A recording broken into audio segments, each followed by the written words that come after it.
Good morning, good afternoon, good evening, wherever you are.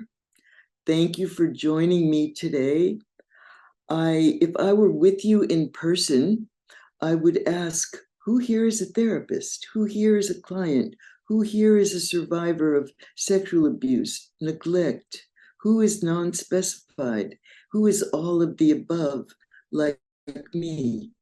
So I don't know exactly who I'm talking to here. And I also don't know how much you are familiar with the whole area of neglect.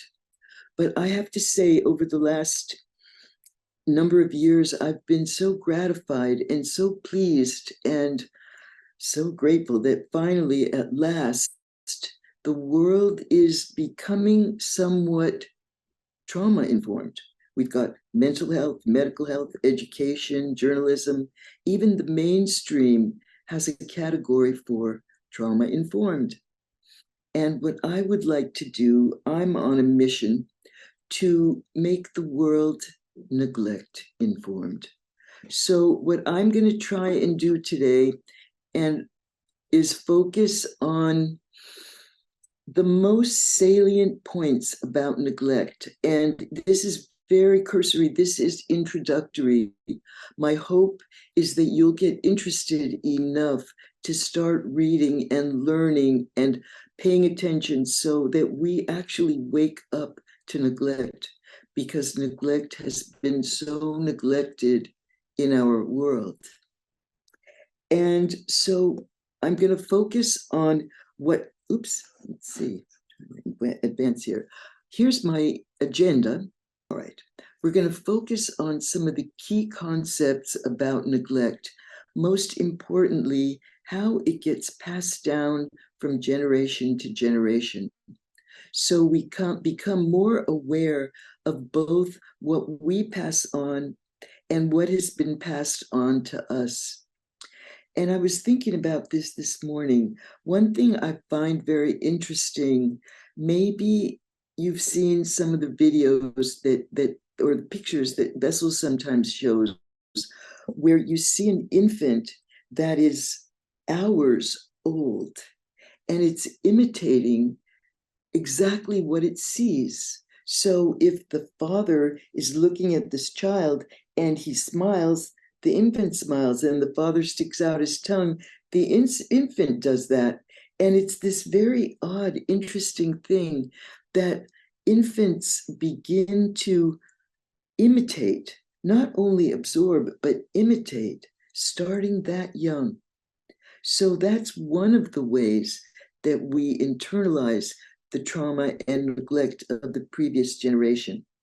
I'm going to talk with you very specifically about what I call the one-person psychology and the dilemma without solution, which are both core and hallmark issues about that sort of are at the heart of the neglect experience, and certainly at the heart of the intergenerational transmission process. And of course, I can't talk about intergenerational transmission without at least referencing what's going on in our world right now. And I feel myself getting really emotional even when I reference it, because I have such grief and such pain about how this dilemma, this conflict has been going on for centuries. It's been going on for decades, centuries, millennia, cousins killing cousins brutally.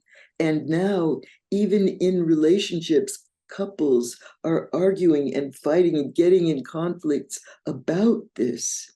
And I find it so tragic, not only the events themselves, but the way they persist, the way they go on and on through the generations, and the way these situations, these war situations, create more trauma and more neglect and more orphans and more widows and more widowers and more loss. So I feel terrible grief.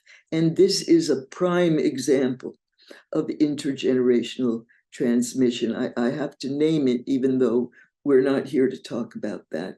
It is in the background, and I teach my clients all the time, please regulate your news consumption, because we will be so distressed and so heartbroken if we if we are all day long watching and listening and talking and arguing about this. Okay, I want to say a word about words here. And you'll notice that my PowerPoint does not have a lot of text. And I don't want you scribbling as you go along. And actually it's by design that we don't have a lot of words on the screen. And that's because the story, the neglect story, is a story without words. It is a no narrative experience. The experience happens before we have the cognition to think, to speak, to put together longitudinal memory and narrative. We don't remember that way, but rather, and the neglect that I'm going to talk about most, and that really affects us the most, and that is the least visible, which is why I want you to learn how to see it. That trauma is so early that the child doesn't have the equipment. The child doesn't have the cerebral equipment to remember with cognition. So the memory is held in the body, in the emotion, in the sensation, in the image, in the sound, in the pop-up memory of some little flash of something. It's not a memory that's in words. So when we work with people who are children of neglect, or when we are children of neglect, we have to work with different parts of ourselves, and we have to listen to the story with the heart. So I want you to be present with me in that way. So you're kind of turning down cognition and being present with the rest of you as practice. And so you have an experience. The emotion is a marker of significance in the brain. And when we have an emotional experience, it sticks and it tends to change things. So I always teach people, go for the emotional experience, because that's how we get change. Okay, I'm going to introduce myself a little bit here. And I'm a double winner. I'm the child of 2 Holocaust survivors. And these are some of my family. Here you have my grandmother. We called her Oma. That's my Aunt Gertrude. She helped take care of us when we were small. She's Oma's sister. Oma was one of 8 kids. That's me. That's my little sister. This is my father. This is my mother. And this is me. And when we lived in New York, we lived in a building in Manhattan where everyone in the building had numbers on their arms. In fact, I thought everyone had numbers on their arms. And there was a man upstairs, his name was Mr. Shull, and he did this drawing, this pastel painting of me when I was 4. And you look at my father's face here, and he looks so sad. And I remember seeing that face and thinking, oh, Daddy, I'll do anything you want if you just stop crying. And I don't remember him crying that often, but I remember him being so sad a lot of the time and feeling like I needed to do something about this. That is not unusual for a child of trauma, and that is a piece of how the trauma is passed on. I remember starting when I was 2 years old, having nightmares. And I remember this dream because I'd heard the story so many times about Kristallnacht, when the Nazis were running all over town, breaking windows, burning down temples. And my parents told me the story, both of them, about how army men, like a child would call them, breaking into their homes and turning everything upside down and pushing everything of value into bags and being so mean and having these big black boots and being terrifying. And those were my nightmares. Those visited my dreams. I remember from when I was 2. And my father used to say, "You don't know what it's like to go to bed hungry. Bread and worms. We ate bread and worms in Shanghai." He escaped to the Shanghai ghetto. And so we heard these scary stories and these creepy stories about bread and worms and having nothing else to eat. And children starving in Europe, they would always tell us, "Children are starving in Europe, clean your plate." And I couldn't understand, how does it help those kids if I eat my food? But that's what we always heard. And then, oops, and my father would go through town. I remember, I don't know if he was looking for food or what he was doing, but he would go through town, and he was in the Shanghai ghetto, so he would see these opium dens and these old men who were sitting there with these eyes that looked like they were dead, and they were zoned out, and they were sitting there smoking opium. And he was so terrified, and he would always say, "You don't know what it's like to be really terrified." And I was so terrified hearing those stories. And I also felt like, wow, my life is so easy. I have enough food even if I don't like it, and I don't have to walk through those scary, scary scenes. Oops. And so it was a natural progression for my symptom to be anorexia. I didn't know what it was like to go to bed hungry, but I guess I needed to find out, or it was some kind of badge of courage to go to bed hungry. So I did.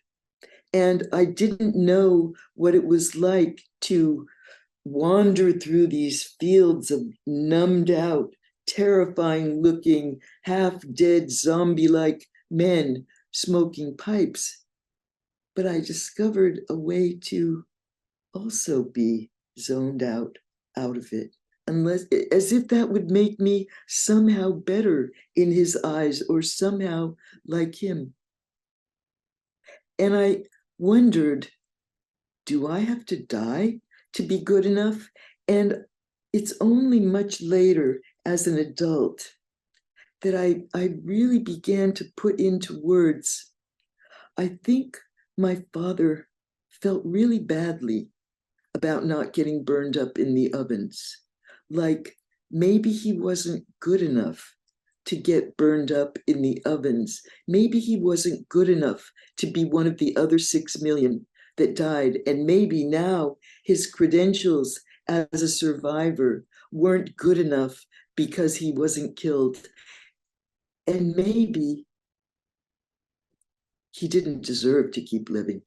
But the question, what does it mean to not be one of the ones that were killed? Or is there something glorious about it? And my activism took a different direction, and my role models were somewhat different. But Che Guevara, he was my role model, and he went up in a burst of flames. He died. He did die. He died trying to liberate his people, not only his very own people. He was from Argentina. He fought in Bolivia. He died in Cuba. He died. Do I have to die to be good enough? That was a question that was in my body already when I was very young, very little. And I think my father lived with that question his whole life. Do I have to die to be good enough? Or what do I have to do to make up for not dying or to earn my existence, my survival? I want to tell you about what I call the one-person psychology, because this is one of the hallmarks of neglect. And it's very hard to understand. It's hard to make sense out of. But the one-person psychology goes like this, and I can really attest to this. I was always fixated on my mother. What was she going to do? What did I need to do to stay out of her way, to maybe garner a little bit of attention or a little bit of a smile, or to calm her down, or to keep her from blowing up? She had all the power. It was very arbitrary whether I could get any attention at all ever. It was really outside of my control, but I was always paying attention to see what she was going to do, what she was going to do next. And there was a fair amount of unpredictability. So the child of neglect who feels like they have no impact is very outwardly focused, very other directed, as if there is no me. But on the other hand, there is no one else. So I become very self-absorbed, very self-centered. And I think about myself.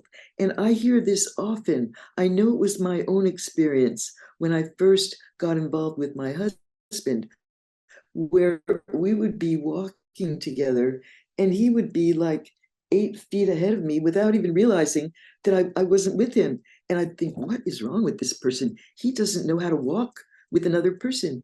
He didn't, because he was so used to being in this one person universe. So it's a very odd confluence between being outwardly focused, but being completely self-absorbed. Oops. So what does a child make of this? Where on one hand, the parent is completely absent, and on the other hand, completely in their own world. How does the child make sense out of that, relate to that? And what is that child going to conclude about themselves in the proximity of that parent? And this is where I believe that the real trauma of neglect begins in infancy. And I might add that attachment is a survival need. The infant, when they feel the absence, the withdrawal, the irregularity of the mother, feels like they are in lethal danger. The withdrawal of the parent is a lethal threat.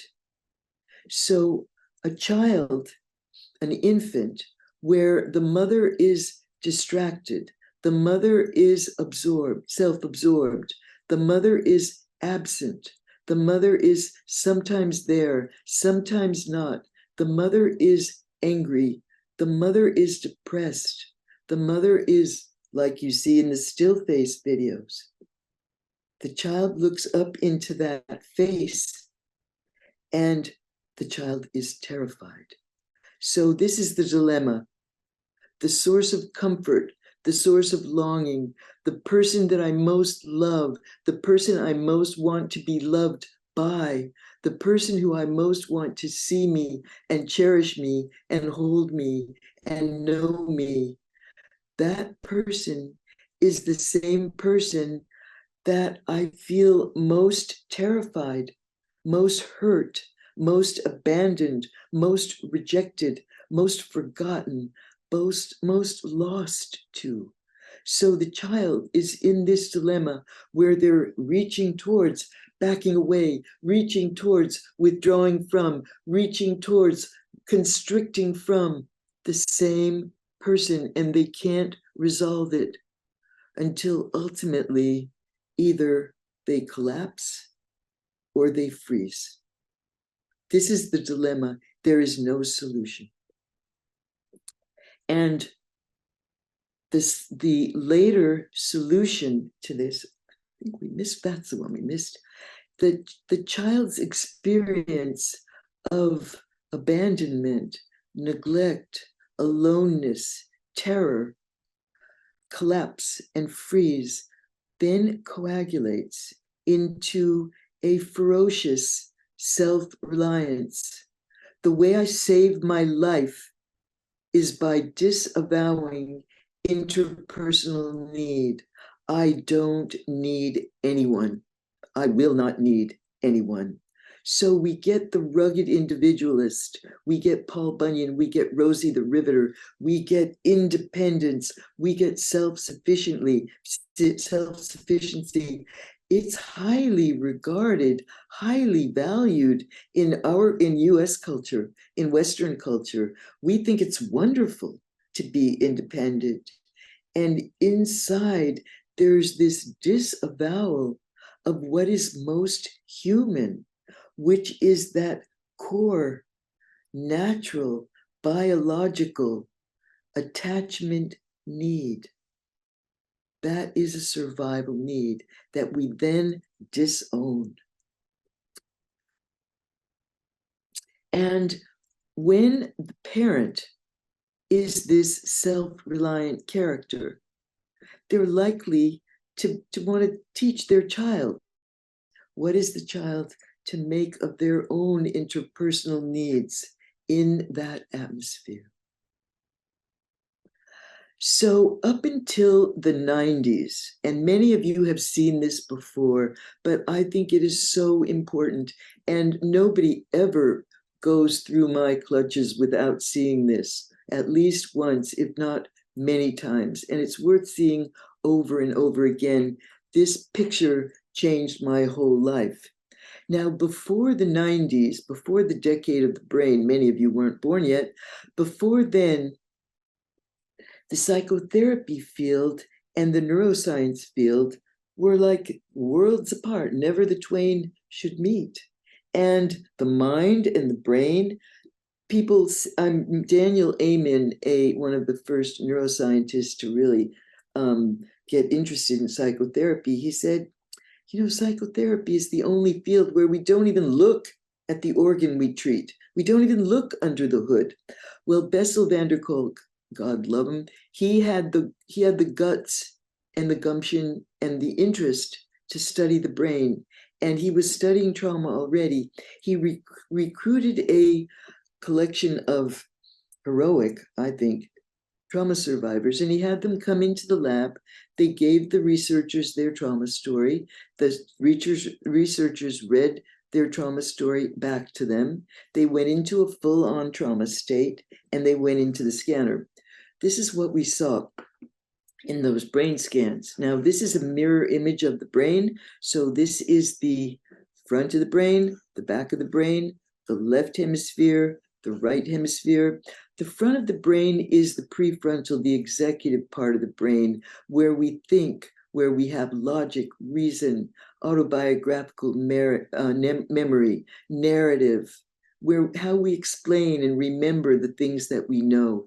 This is the part of the brain that we really kind of identify with most. This is where Descartes said, I think, therefore I am. It's this part of the brain. This part of the brain here is the verbal center. We've got Broca's area, which is speech expression. Wernicke's area is speech comprehension. We've got the orbital lobe, which is where we have visual. And this here is the right limbic, the right amygdala, and the right fight-flight response. And what do we see in these traumatized people in a trauma state? Well, the entire cognitive part of the brain, the entire thinking branch is not firing at all, offline. The speech center, offline, not firing. We've got a little bit of visual. And what do we have brilliantly lit up like a Christmas tree? The fight-flight response. This person is running from a tiger. This person is in speechless terror. So you cannot talk to a person when they're in this state because they're offline. They're running from a tiger. They're not going to hear you. They're just going to scream and fight. And that's it. That's what we've got when we've got someone in a trauma state. And don't be deceived by how quiet the neglect survivors trauma state is, because their brain is equally shut down. It doesn't show as much on the outside. The neglect story is no story. How do we get to it? Well, Ruth Lanius in 2003 gave us this research, and I'm going to have you only look at this lower slide, because here you see what what Stephen Porges has so very elegantly talked about so much, which is what the freeze response looks like in the brain. And when an animal, for example, a prey animal, is in an inescapable shock situation, they cannot fight, they cannot flee, so they go into what is perhaps colloquially referred to as playing possum, death feigning, where the animal will pretend to be dead by ratcheting down all their life functions except for the minimum of breathing to stay alive, because perhaps they can convince the predator that they're dead, because most predators don't want to eat dead prey, so they lose interest, they run off, and then the animal, when they're safe, can kind of reconstitute itself and run off into the woods and recover. So there's death feigning, or there's completely numbing out. And that is for the purpose of not feeling the pain of being eaten. Well, think about an infant in lethal danger, which is how the neglected infant feels. They shut down, they go into freeze, and this brain looks like it's hardly alive. This is the freeze response. This is what the freeze response looks like in the brain. So I want to remind you or tell you what is the definition of activation, re-stimulation. I always say I don't like the word triggering. Oh, that's the word, that's the quick, simple way to express it, that everybody supposedly knows what you mean, although the precise meaning of it is often lost. But what's happening when we get activated, when we get re-stimulated, when we get triggered? Well, the brain is hell-bent on not having the life-threatening event happen again. So whenever there's a stimulus, even vaguely reminiscent of the original trauma, that brain thinks it's the real thing again and goes into full-on fight, flight, freeze trauma response. So when we get triggered, we're back in it. So the Vietnam veteran whose platoon was completely wiped out before his eyes by a helicopter might see a helicopter go by today. And if their trauma is unprocessed, they will be terrified and duck and run and scream as if it was that helicopter, and that helicopter is going to kill me now. Their brain doesn't know the difference between that helicopter and that helicopter, the one in the present and the one in the past. That brain can't distinguish, not if they haven't done their trauma work. So what did I see growing up? Something would activate my dad, and beginning, everything seemed to be fine. We might be at the dinner table, and suddenly he's in a rage, bread and worms. You don't know what it's like to go to bed hungry. And it seems like it came out of nowhere. Where did this come from? What happened? What is that? I must be very bad. It must be because of me.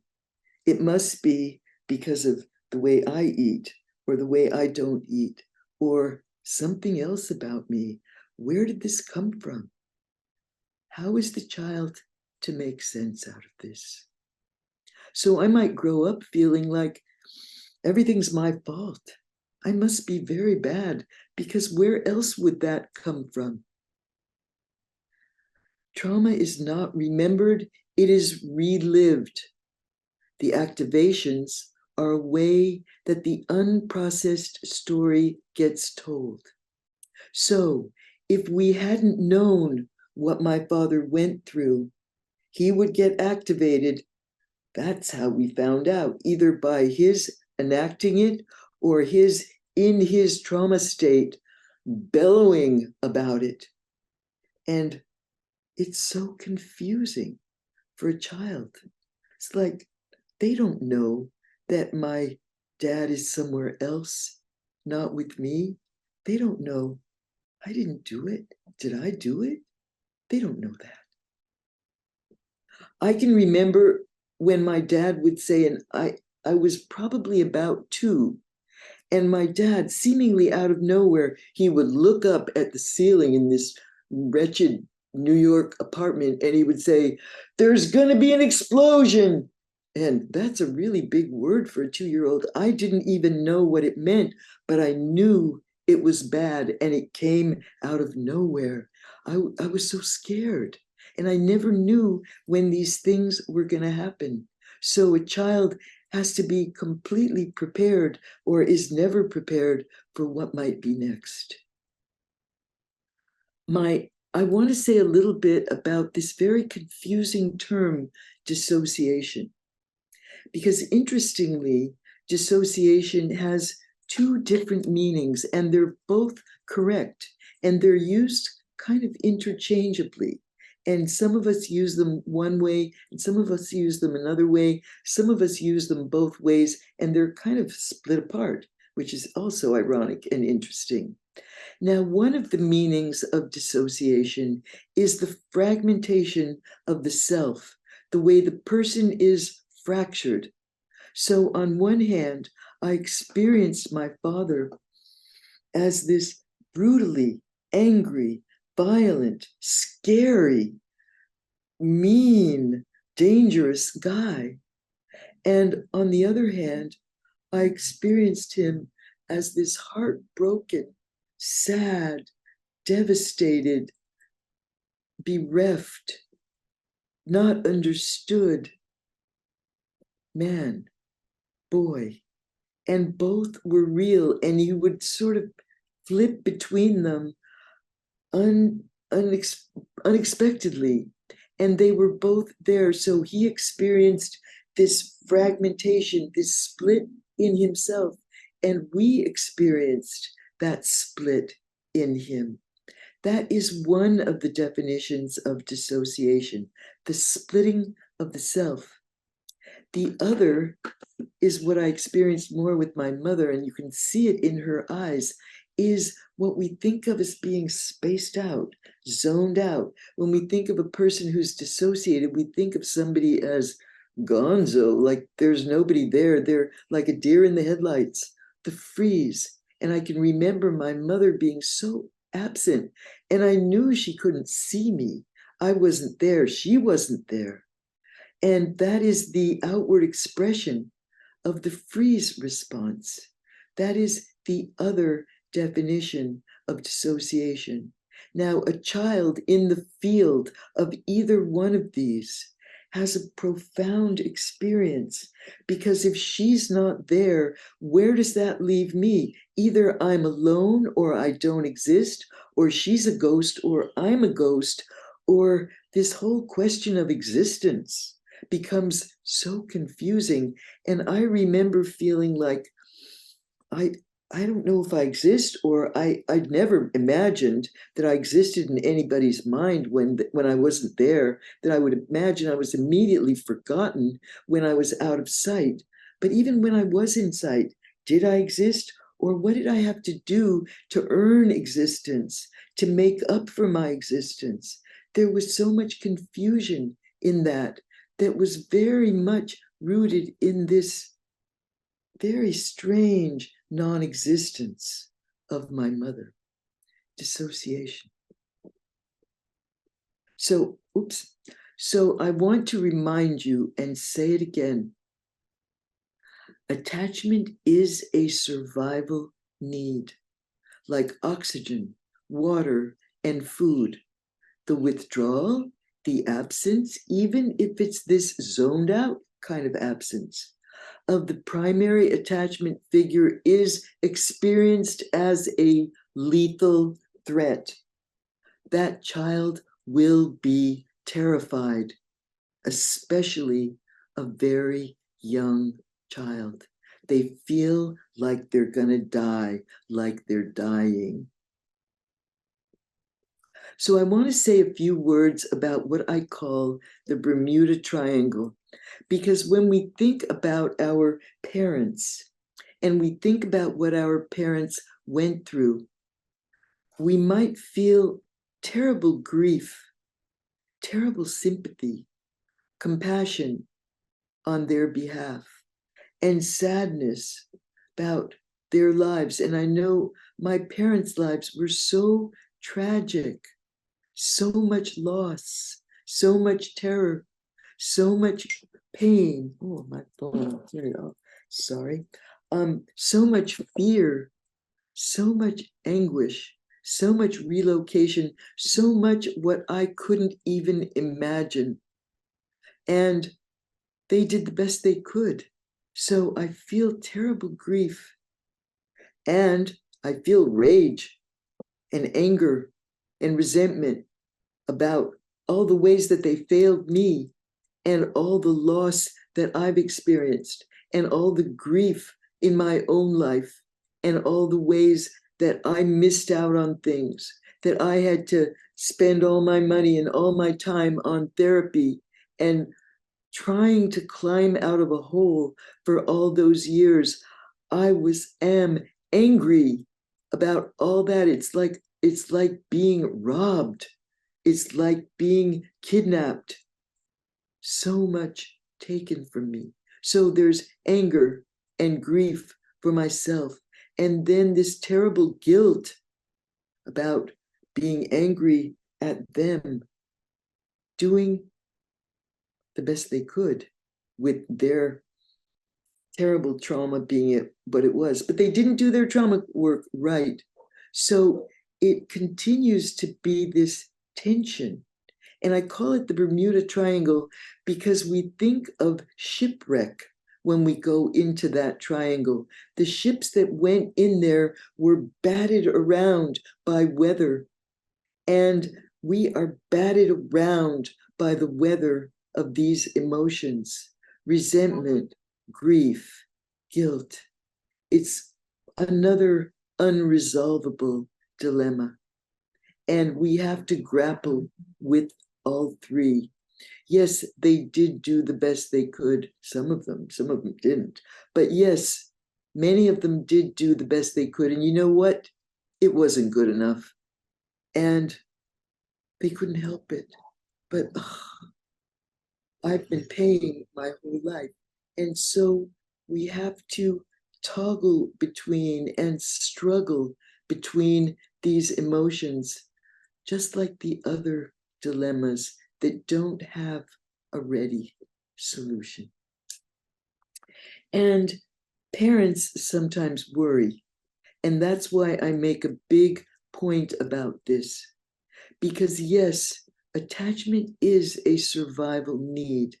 And so it is crucially important for the mother, the parent, to be accurately attuned, to be paying attention, to be present, to be attached, to stay attached, to be that lifeline that the child needs for as long as the child needs it. And the human infant, the human child, is dependent longer than almost all the other mammals. So it is the job of the mother, the primary caregiver, to be present, to be attuned, to stay tuned in, to register which need is which, to respond to that need with that supply and get it right.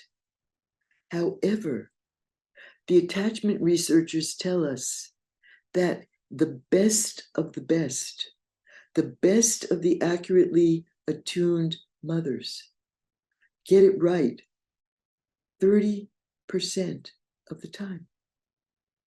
That's 30%. That's less than a third. That's the gold standard. If you're getting it right 30% of the time, and the rest of the time is that dance of rupture and repair, That is the best we can hope for, as long as we are committed to doing the work of repair. And I don't know about you, my mother never made a mistake in her entire life, so she never had anything to repair. It was always on me to repair any rupture, and rupture in attachment is inevitable because a parent will be sleep deprived, a parent will be sick, a parent will be exhausted, a parent will be having problems with the other parent, or impoverished, or working too many jobs, or had too many kids. The parent will miss sometimes. And that's life. That's natural. Mistakes are nature's design. However, if we get the repair, that's how we learn that mistakes are okay. I make a mistake, we get back together. All is well. It's not lethal to make a mistake. I don't have to walk on eggshells all the time. I don't have to be perfect in relationship. I don't have to be perfect in relationship. Imagine that. That's how I become safe. Most children of trauma and neglect do not experience a parent who's coming back to do the repair. So that child has to do it all, feels responsible. It's all my fault. I have to fix it. I have to make it right. I have to get back together, or we'll never get back together. And if we never get back together, I'm going to die. So I better be perfect, or I better die, or I better figure out a way to get you back. I can never rest. I can never feel safe in relationship. So you add that to the dilemma without solution, where I can't rest because the source of comfort and the source of agony is the same person. I also have to be perfect. What a burden for that child. I'll never be safe in relationship, which is why the survivors of trauma and neglect that are most inclined to come into our offices if we are therapists are the ones who are suffering from relationship agony. They can't make a go of relationship. And for years, my life, it was kind of like a motorboat with a whole trail of wake of wrecked relationships kind of behind me in the water. I could not sustain relationship because I was so busy trying to be perfect and being so hyper attuned to where the other was that, of course, I pushed people away. I didn't know what I was doing. Relationship is what suffers the most from these traumas. So finally, I want to say a word to parents, because often parents come to me and they're really scared about what they've already done to their child. And they are afraid, oh my God, I've already done irreparable damage to my poor child. And some of them have done damage that had such dire consequences that there's no coming back from it. But most of us, certainly most of the people who come to me, they still have the option to do the repair. I think I missed the slide at the beginning where I said, I knew when I was a very little girl, probably when I was less than 4 years old, I knew I would never be a parent because I never wanted anyone to feel the way I felt. And I was afraid I couldn't do it better. I knew I couldn't do better than she did. And I was afraid. I didn't want to take my chances. And even at that early age, I had a sense that these things move down through generations. And I knew I didn't want to be a conduit to the next generation of this agony. And the way out is do your own work. Those of you who had the courage that I didn't have, those of you who are the heroes that I wasn't, who did have children, who do have children. Maybe you didn't do it perfectly. Maybe you got the 30%, maybe not. And you can do the repair at any point. Do your own healing work to the utmost of your ability so that you don't carry it further. And also offer to do the repair not only with, but for your child. So if they need help, you offer to pay for the therapy. You offer to go to therapy with them. You support them in their difficulty or in their eating disorder treatment or their drug treatment or whatever might be their consequence to my trauma. And get the healing in your own life and in their life and in your shared life. It's rarely too late. It's rarely too late to do the repair and to make it safe. So those, and I want to actually say one final thing about this whole point about neglect, because there's this whole new wave that I think we need to be really mindful of. And it has to do with cell phones. And a mother's absence can be as glaring when they're looking at their phone as any other way when, for the child's purposes, that mother is zoned out somewhere else. So be very mindful in this era of cell phones and screens to where your attention is, because it really does matter to this child who is attaching to you. And those of us who have neglect, we don't imagine that we are important to anyone. And you know what? You are. You are the most important person in the world to that child. And as you get better from your trauma and neglect, you come to realize, wow, I do matter. And I do matter maybe even to more than one person and to more than only my children. That's a ways out in the recovery trajectory. But what you do has an impact, certainly with your child. So be mindful of what you're doing with your screens.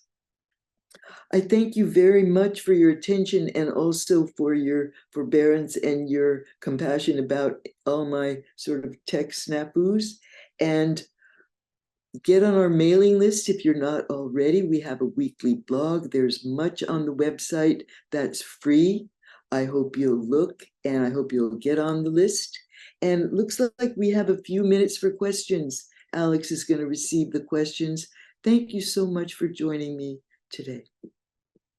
Thank you, Ruth. This is so informative for all of us. And you do have a few questions. I see some more coming into the chat, but let me start you with this one. Early on in your presentation, someone had asked, how does fawning factor into all that you have shared? Very interesting question. Well, it's so important to be authentic. And children can really feel the difference. Children can really feel when you're present and when you're not present, and when you're real and authentic and when you're not. And when you're not, when you're in fawning or some other mode, they will internalize it in a way that they can't make sense out of it. So they will default to one of these beliefs like, something's wrong. What do I do to get her back? And so it's that same confusion, fear, angst. And we don't want to raise scared, anxious children. We don't want to raise children that then imitate our being false. So that's a brief answer to a really good question. And I think fawning is kind of like a new category that's just getting studied more. It's not one that I have really explored that much, but it's a worthwhile thing to explore more. So I look forward to, hearing thoughts from you about that, because it's something that I haven't really kind of turned my attention to yet. Thank you, Ruth. Here's another question for you. What different dynamics would you consider possible to being rejected and being mistreated by a mother with manic depression and schizophrenia who is not on any medications? Oh, wow. That is a very good question. Well, first of all, I can imagine that child will be very scared, very hypervigilant, because you never know what is going to happen.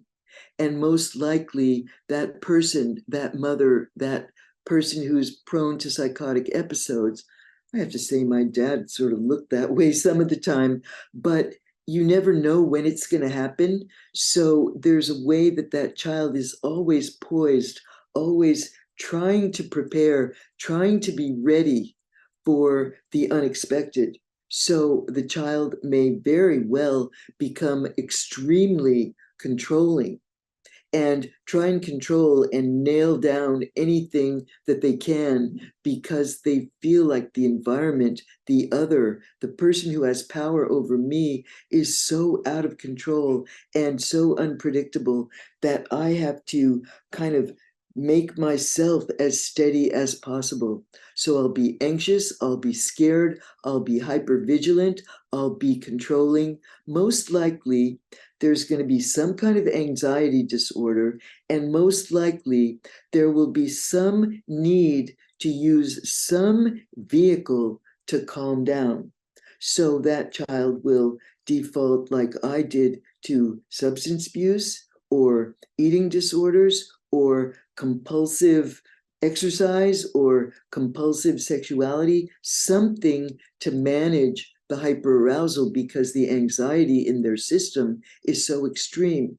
So that child is probably in a trauma state much of the time, because they can never quite calm down, never knowing what to expect.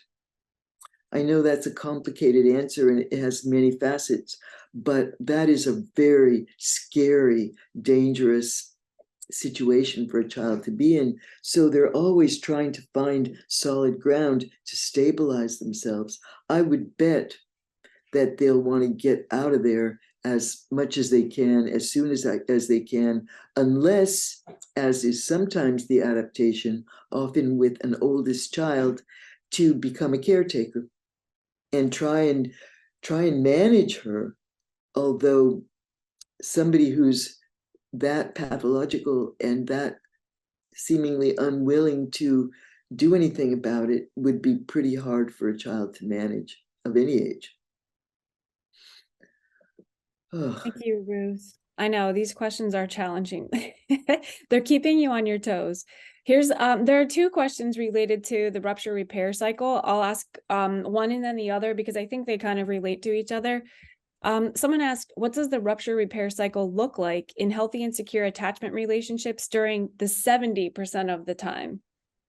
Very good question. And I love that question because repair is such a critical skill. First of all, repair involves apology. And that means ownership. That means coming to the child and saying, oh, I'm so sorry.